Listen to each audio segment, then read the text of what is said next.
রান্নাঘরে রোজ নাম চাই সবাইকে আবার স্বাগত। আশা করি সবাই খুব ভালো আছেন এবং সুস্থ আছেন। আজকে নিয়ে চলে এসেছি বাসন্তী পোলাওয়ের রেসিপি নিয়ে, যেটা বানানো খুব সহজ আর খুব অল্প সময়ে হয়ে যায়। কিন্তু তার আগে যারা আমার চ্যানেলে নতুন এসেছেন, চ্যানেলটা সাবস্ক্রাইব করে বেল বাটন প্রেস করে তাতে অল প্রেস করে রাখুন, যাতে আমার নতুন ভিডিও সবার আগে দেখতে পান। তো এখানে আমি 250 গ্রাম গোবিন্দভোগ চাল নিয়েছি এবং সেটাকে জাস্ট এমনি নর্মাল জলে 5 থেকে 7 মিনিট ভিজিয়ে রেখেছিলাম। আর এখানে আমি নিয়েছি 3টে এলাচ, 3টে লবঙ্গ আর 1.5 ইঞ্চি দারচিনি। এটাকে আমি সামান্য একটু গুঁড়ো করে নেব, মানে জাস্ট একটু ভেঙে নেব, এবং তারপর এটাকে আমি চালটার মধ্যে দিয়ে দিলাম। এতে কি হবে, ফ্লেভারটা অনেক ভালো বেরোবে, মিশবে ভালো করে। আর একটা তেজপাতা। এরপর দিয়ে দিচ্ছি 1.5 টেবিল চামচ চিনি। বাসন্তী পোলাও সাধারণত একটু মিষ্টিটাই বেশি হয়, তো চিনিটা আমি 1.5 চামচ দিলাম, লাগলে আরও দেবো। আর নুন দিচ্ছি 1/2 চা চামচ। এবং কালারের জন্য আমি এখানে দিচ্ছি 1/2 চা চামচ হলুদ গুঁড়ো। কোনো রকম ফুড কালার এখানে আমি ইউজ করিনি, দরকার হলে আবার পরে আমি হলুদ দেব। আর কিছু কাজু বাদাম দিচ্ছি এবং ঘি দিচ্ছি 1/2 টেবিল চামচ।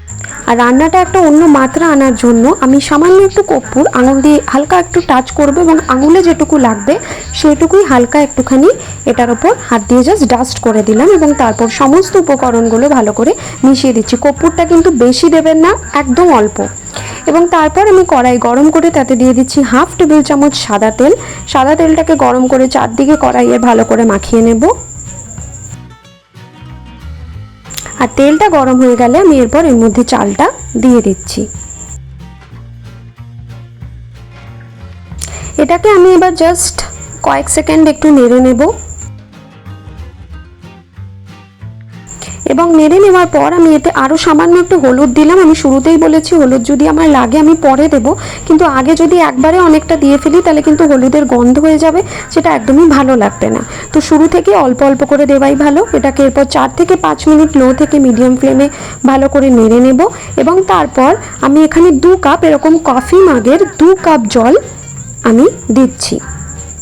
যেই কাপে আপনারা চালটা মাপবেন সেই কাপেই আপনারা জলটা দেবেন, জাস্ট চালটা যাতে পুরোপুরি ডুবে থাকে সেরকম দিতে হবে। এবং তারপর আমি আরও একটুখানি চিনি দিচ্ছি, কারণ আমি শুরুতেই বললাম যে বাসন্তী পোলাওতে মিষ্টিটা একটু বেশি থাকে। 10 মিনিট আমি ঢাকা দিয়ে দিলাম কম আছে, এবং মাঝে মধ্যে ঢাকা খুলে নেড়েও দিয়েছি। খানিকক্ষণ রেখে দিলে এমনিই ঝরঝরে হয়ে যাবে। পুরোপুরি চাল ভালো মতো সেদ্ধও হয়ে গেছে। আর লাস্টে আমি কিশমিশ দেব। কিশমিশটাকে জলে ভেজাবেন না, কিশমিশটাকে সবার লাস্টেই দিতে হবে। আর নামানোর আগে আমি 4 ভাগের 1 ভাগ চা চামচের গরম মশলা দিলাম। আর তাহলেই বাসন্তী পোলাও রেডি। এটাকে চটপট এই পুজোর মধ্যেই ট্রাই করে খেয়ে দেখুন কেমন লাগে। রেসিপিটা ভালো লাগলে অবশ্যই লাইক করবেন, শেয়ার করবেন, সাবস্ক্রাইব করবেন। দেখা হচ্ছে আবার পরের ভিডিওতে। চোখ রাখুন চ্যানেলে।